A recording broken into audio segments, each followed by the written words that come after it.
We begin, as always, by praising Allah subhanahu wa ta'ala and asking Him to send His benedictions and salutations upon our Imam and exemplar Muhammad sallallahu alaihi wasallam, and upon his family and companions and followers until the last day. Ameen. I hope and pray that you're all well and that you and your loved ones are all safe, inshallah ta'ala. Welcome to another evening of Ramadan Reflections, in which we're going to go over some of the ayat which are pertinent to our remembrance from this juz tonight. So the surahs which will be recited by yourselves tonight will include Surah Al-Ahzab, and Surah Al-Ahzab partly begins from the previous juz. So Surah Al-Ahzab, and then we'll see the subsequent surahs as well, and including Surah Fatir and part of Yasin. So without any further ado, the first ayah which Allah subhanahu we want to mention is the fact of the covenant, the pact that exists between us as human beings and Allah subhanahu wa ta'ala, our maker.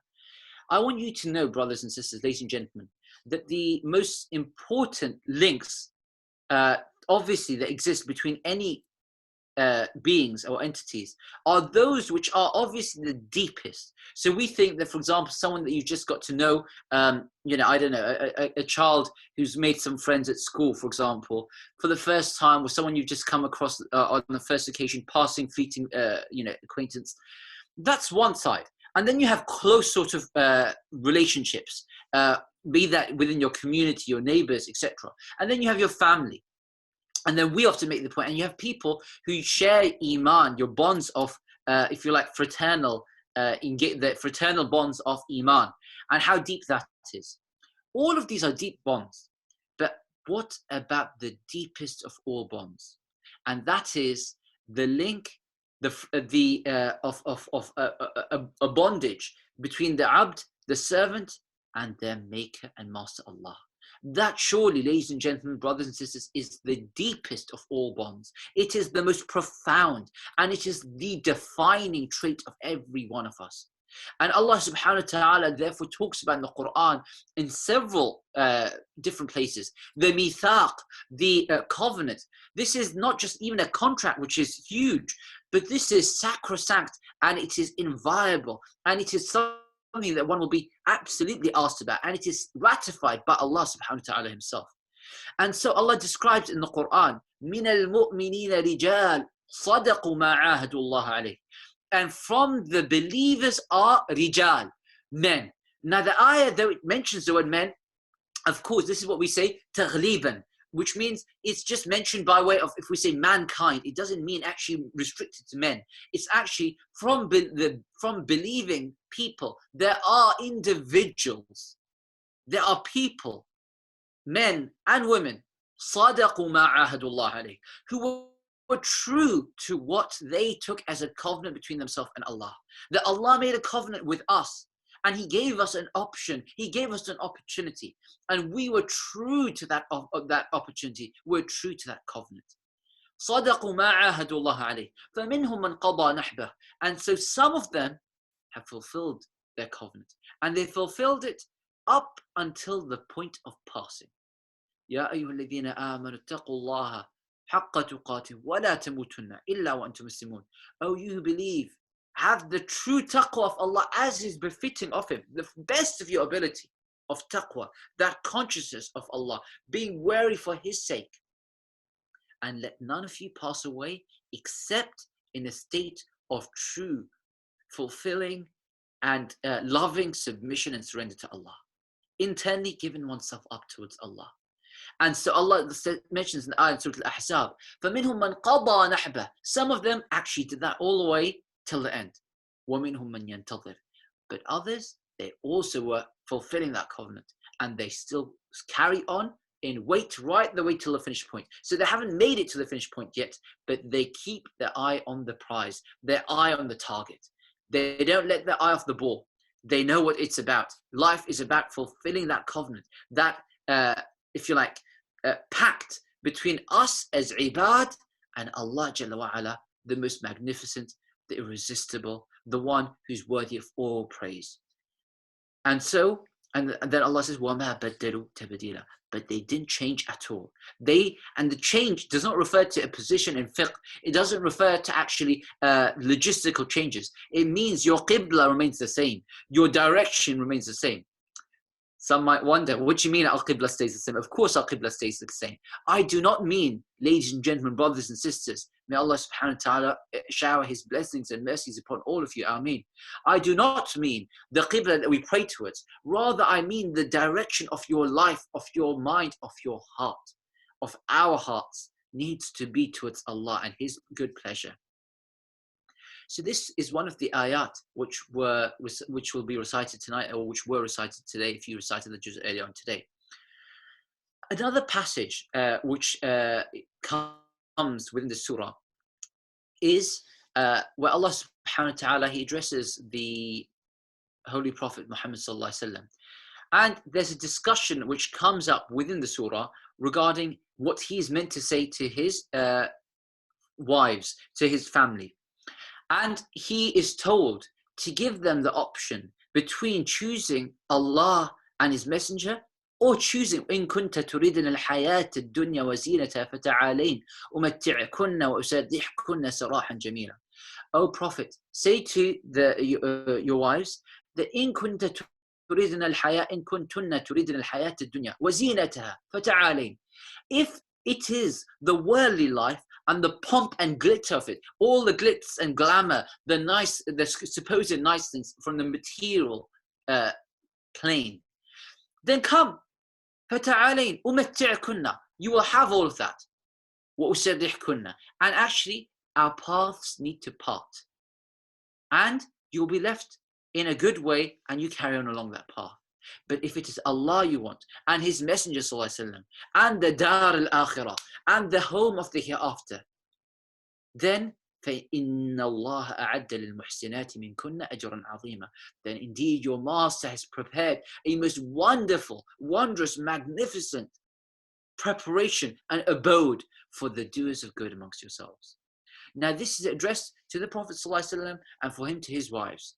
But for us as human beings, everyone, young and old, married and unmarried, there should be a realization, or at least a reflection. And these are Ramadan reflections, of course, on the surah that we're reciting. That actually there can be sometimes an opportunity cost, a trade-off, an option which one comes across, a fork road. Do I choose Allah and his messenger and the home of the hereafter, or do I choose my creature comforts and the easiest way, the laziest way, that which kind of just conforms with what I'm used to doing, my conveniences? Or do I choose the cause of the pleasure of Allah? Is it going to be convenience, or is it going to be the cause? Is it going to be pleasure, or is it going to be the purpose of my existence? That is really the question for each and every one of us. As I say once again, and to reinforce and reiterate the point, it is not to say that therefore one cannot have any of the enjoyments of this world or anything good, that you can't have, I don't know, a bar of chocolate or whatever it may be that a person wants to have in creature comfort, so to speak.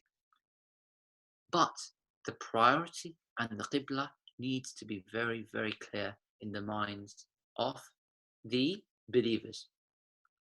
Allah subhanahu wa ta'ala similarly says in the Quran, in this beautiful passage, verse 35, Allah subhanahu wa ta'ala says, إِنَّ الْمُسْلِمِينَ وَالْمُسْلِمَاتِ وَالْمُؤْمِنِينَ وَالْمُؤْمِنَاتِ. Indeed, the male believers, the male Muslims, and the female Muslims, وَالْمُؤْمِنِينَ وَالْمُؤْمِنَاتِ, and the male believers and the female believers, وَالْقَانِتِينَ وَالْقَانِتَاتِ, and the guys, the men who are devoted towards Allah and devout, and the women who are devout. وَالْقَانِتِينَ وَالْقَانِتَاتِ وَالصَّادِقِينَ وَالصَّادِقَاتِ, and the true men and the true women, and the صَابِرِينَ and صَابِرَات, those who are have forbearance, steadfastness, patience and endurance, resilience in the path of Allah. The men and the women, and the khashi'een, those with the khushu', men and women, and those who are giving charity, men and women, and the fasting people, men and women, and the hafidhina furujahum, and the men who safeguard or protect themselves from inchastity or being being unchaste. So those who are chaste, men and women, and the rememberers of Allah much, men and women alike. Indeed, Allah has prepared for them maghfiratan wa ajran azima. Again, this is supremely beautiful ayah, and all the Quran is beautiful, showing us that the believers, men and women alike, they share not similar, an absolutely equal footing on which they exist. They exist on an equal footing before Allah. Every human being is a soul before Allah, and what will count and what superiority is reflected by is your ability to do these things with Allah. In this world, there'll be certain things where, individual, be that man or woman, needs to take the lead because of their skill sets. The relevant key competencies will be what kind of sets the agenda. But still, that leadership needs to be with compassion, with mercy, with respect, with responsibility, with respectability, with humility, all of those attributes. But as for the worth, the dignity, the standing, then Allah subhanahu wa ta'ala has told us what it is. The person with Islam, how much they surrender towards Allah, their inner self, their inner dependencies are all placed at the door of the most merciful, Jalla wa ala. How much iman the person has, mu'minun mu'minat, how much qunut they have, that is devotion towards Allah. How true they are to Allah and therefore to His creation as well, truthful in their pledge towards Allah and therefore also to His creation. How much resilience and steadfastness they have towards in the seeking the pleasure of Allah. How much focus and khushu' they have, humility, and their sadaqah, them giving of their time, of their resources, of their heart, of their mind, and of their wealth. And those who fast and restrain themselves from that which is impermissible, and who safeguard themselves from all inchastity, and who remember Allah much. These attributes are the ones which are mentioned in Surah Al-Ahzab, verse 35. And verse 36, Allah subhanahu wa ta'ala says, وَمَا كَانَ لِمُؤْمِنٍ وَلَا مُؤْمِنَةٍ إِذَا قَضَى اللَّهُ وَرَسُولُهُ أَمْرًا أَن يَكُونَ لَهُمُ الْخِيَرَةُ مِنْ أَمْرِهِمْ. It is not for any man or woman who believes in Allah and claims his belief, except that that belief should be transformative of them, such that they should then think it's not befitting, if they want to claim to be of those who have now had iman in Allah. وَمَا كَانَ لِمُؤْمِنٍ وَلَا مُؤْمِنَةٍ إِذَا قَضَى اللَّهُ وَرَسُولُهُ أَمْرًا. Once Allah and His Messenger ﷺ have decreed an affair, that the person, the individual should think, you know what, maybe. No, once they've spoken, it is for us, it should be absolute for us, i.e. that we shouldn't waver thereafter. We should be clear and unwavering in our commitment to the goal, to the objective, to the purpose, and to the principle of the pleasure of Allah. And we should recognize that therein lies our success, our felicity, our goodness, and that through this we will actually succeed, we will prosper, we will achieve the best of goals and the goals that we desire to achieve as well, with His pleasure. So this is also one of the ayat which we will have recited today, or which we'll be reciting tonight.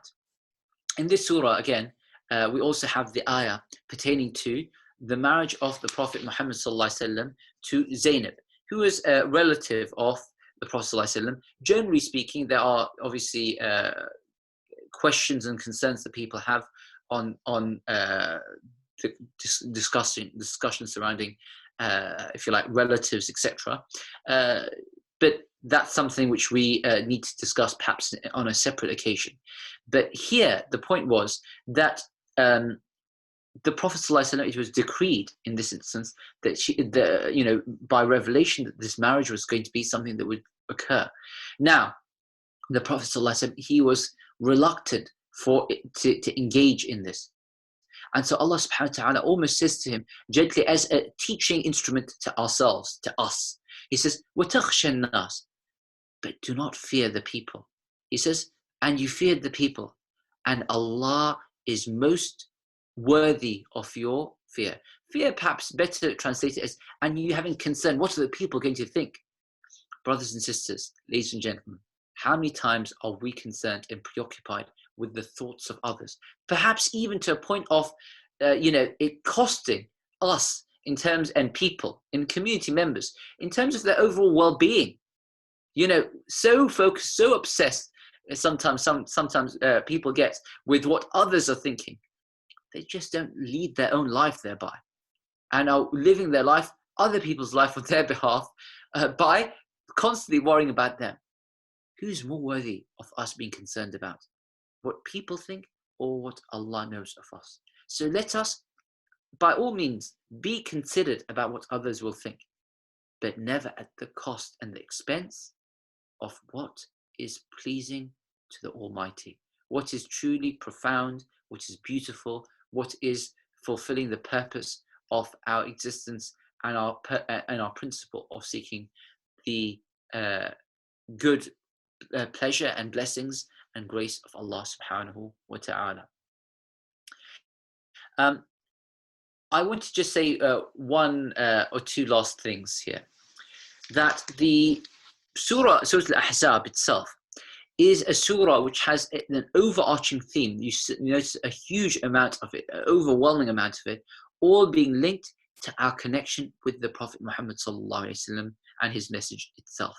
So you find a lot being mentioned regarding the Prophet sallallahu alaihi wasallam and the etiquettes of the believers vis-a-vis the Prophet Muhammad sallallahu alaihi wasallam. One of such verse in the surah is the ayah where Allah subhanahu wa ta'ala says that Ya ayyuhalladhina amanu inna Allah wa malaikatahu yusalluna ala nabi. Oh, you who, Allah begins the ayah, indeed Allah and his angels, the malaika, yusalluna ala nabi, send salat upon the nabi sallallahu alayhi wasallam. Oh, you who claim iman, oh, you with iman, sallu alayhi wa sallimu taslima. Send a plentiful salawat upon the Prophet sallallahu alaihi wasallam and salam upon him. So I just want to explain what is the meaning of salat and salam upon the Prophet sallallahu alaihi wasallam. And specifically, let's focus on the word salah itself. And why is this something that we are so encouraged to say? Firstly, let's begin with the why. The why is because we know this much, even if we're not clear on the specifics of the meaning of sending salawat upon the Prophet ﷺ, which is often translated as sending peace and blessings, benedictions upon the Prophet ﷺ, upon him be peace. Just even with that information, with that knowledge, why would it be that Allah subhanahu wa ta'ala has ordained that we should say this? What's the wisdom? What's the rationale? What's the wisdom behind this? One of the reasons is the fact that, of course, the Islam teaches us that whoever doesn't show gratitude to the people has not shown gratitude to Allah, because the people were also selected, chosen by Allah for them to be vehicles of that blessing to us. So it's part of the package, part of the gift that comes to us is the vehicle of choice for that blessing.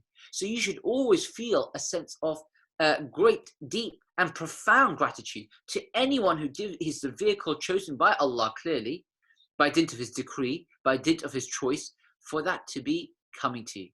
Hence, we're even told to be so grateful to our parents, our teachers, because they have given us, if you like, being the vehicles, the means of our life, our physical life and our intellectual life.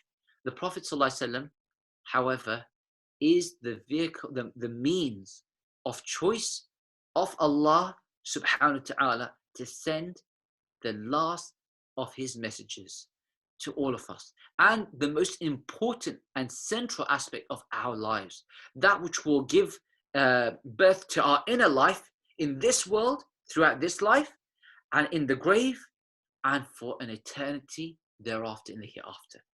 Now tell me, if we can never pay our debt of gratitude to our parents or to our teachers, our mashayikh and ulama, what then about our Imam Muhammad sallallahu alaihi wasallam? How deep is that debt of gratitude that needs being paid? But there's a second reason as well. And this reason is pertaining to the immediate mental benefit that a person gets as well. And in fact, the truth of the matter is there are many, many blessings and books written about collecting the works of scholars and athar and ahadith, narrations, both of those were terms and refers to narrations and reports, talking about the virtues and merits of the salat upon the Prophet ﷺ. But one of them is the following fact, that by you asking Allah to send these benedictions and salawat upon the Prophet ﷺ, what happens is it brings to the fore of your mind that this is a profound debt that you owe to him. And that the debt you owe to him is because of the message itself that came with the Prophet ﷺ, and the teachings of how to live it, i.e. Islam itself. So by you sending salawat upon him, it's a manner of also underscoring in your mind, almost, if you like, a self-talk to yourself. Of course, you're making dua to Allah, but as a secondary, you are telling yourself, this message matters. This message matters. And this message is the biggest gift I have in my life. And I owe a debt to it. So I need to turn back to the revelation, the book, and I need to look at it. I need to recite it. I need to reflect on it. And I need to reflect it in my life as well. And that happens and comes back through this engagement with the example and the life of the Prophet ﷺ. One of those, if you like, windows of opportunity is through the salawat upon the Prophet ﷺ himself. And remember also the challenge that we face, that sometimes people go to one of two ends of the spectrum with respect to their dealings with the prophets of Allah. So you have, for example, those who within the Christian tradition, Christian religion, will actually deify a messenger of God, a messenger of Allah, and a servant of Allah, who is the holy prophet Isa alayhi salam, Jesus. And he is one of the best of Allah's creation period. The prophets are the best, and he is a prophet of Allah, and from the greatest of the prophets. But yet he's still a worshipper and slave of God, as is Muhammad sallallahu alaihi wasallam, as is Musa alayhi salam, as is Ibrahim alayhi salam, as is Nuh alayhi salam, and so forth. And on the other end, you can almost over-secularize the whole process of analyzing teachings of the prophets, such that you lose sense of, if you like, I was going to say the veneration, but the recognition that actually there is a wholeness to this. There's something which should actually inspire and evoke the deepest sensibilities and awareness and consciousness within the human being. And it actually comes from that relationship with Allah, and that includes the choice of how the message reaches you as well. Just a last word upon the word salat when we say this itself. The meaning of salah actually means, I don't mean salah as in the prayers that we perform, because if you think about that, you're not saying, oh, Allah send prayers upon Muhammad sallallahu alaihi wasallam, because if Allah were to send a prayer, what does that actually mean? Actually, we can ask Allah, we are praying for the Prophet ﷺ, or praying for so-and-so. Not that they need our prayers, of course, by any stretch. But actually, it means one of the, there are a few views on the issue, but one of them, as is mentioned in Sahih Bukhari itself, from Abu al-Aliya, al-Riyahi, is that it is Thana'ullah fil Malal A'la. It is the extolling by Allah of the being, of the person, in the highest ranks of paradise.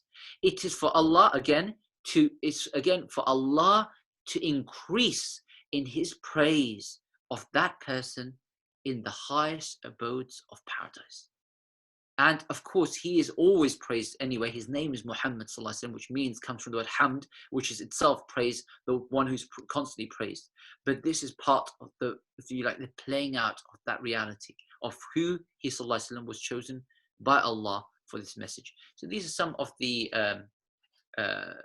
messages which we wanted to touch upon this evening. As I said to you, brothers and sisters, ladies and gentlemen, we want to try and keep these sessions slightly shorter than in previous evenings, because these are obviously huge nights for ibadah and for personal worship.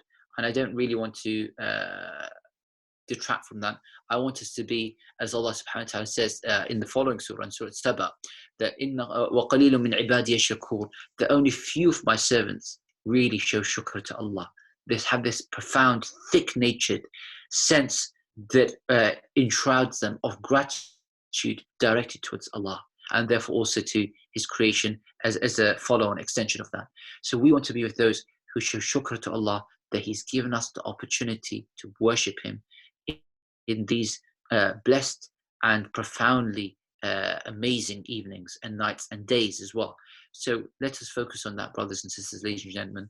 May Allah subhanahu wa ta'ala accept it from all of us, from yourselves, from ourselves, and place it in our scales of good deeds. May He make these nights of remembrance and worship and increase consciousness of Allah subhanahu wa ta'ala. And may He Jalla wa ala also emancipate us from any sort of displeasure He may have had previously, and make us thereafter be of the people who are only eligible of His pleasure and His happiness and His grace moving forwards in our lives. هذا وصلى الله وسلم وبارك على رسول الله والحمد لله رب العالمين. جزاكم الله خيرا وبارك فيكم. السلام عليكم ورحمة الله وبركاته.